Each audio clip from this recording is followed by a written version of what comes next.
Phone call తో మీ బంగారాన్ని విడిపించి ప్రెజెంట్ మార్కెట్ రేట్ కే కొని బ్యాలెన్స్ అమౌంట్ ని క్యాష్ గా లేకపోతే సమానమైన బంగారాన్ని మీకిస్తుంది అక్షయ గోల్డ్ హబ్.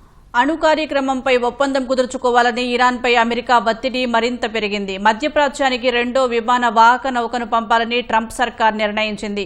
ప్రపంచంలోనే అతిపెద్ద యుద్ధ నౌకగా పేరుగాంచిన యుఎస్ఎస్ జెరాల్డ్ ఆర్ ఫోర్డ్ ప్రస్తుతం కరేబియన్ సముద్రం నుంచి పశ్చిమాసియాకు బయలుదేరింది.